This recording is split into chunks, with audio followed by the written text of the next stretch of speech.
Recently మేము face చేసిన ఇష్యూని మీకు ఒక జస్ట్ ఎగ్జాంపుల్గా చెప్తున్నాము. సో రీసెంట్గా మా దగ్గరికి ఒక క్లయింట్ వచ్చారు. సో వాళ్ళు అరౌండ్ ఒక 1 acreలో వాళ్ళు ఒక హౌస్ కన్స్ట్రక్షన్ చేసుకుంటున్నారు. అంటే 1 acre అంటే కంప్లీట్ 1 acre కాదు, జస్ట్ ఒక పార్ట్ ఆఫ్ ఏరియాలో ఈచ్ ఫ్లోర్ ఏరియా 3800 SFT వస్తుంది.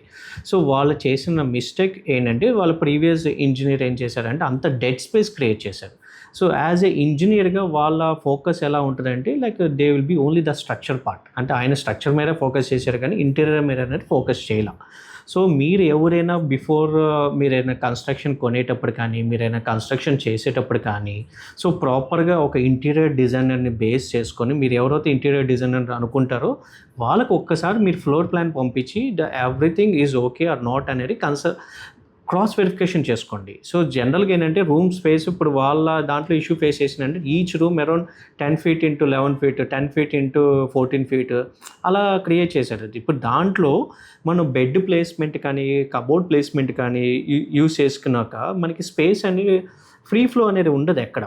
సో చాలా డెడ్ స్పేసెస్ క్రియేట్ అవుతుంది. కాబట్టి before you are constructing a house or you are buying any house or flat, so consult a proper interior designer.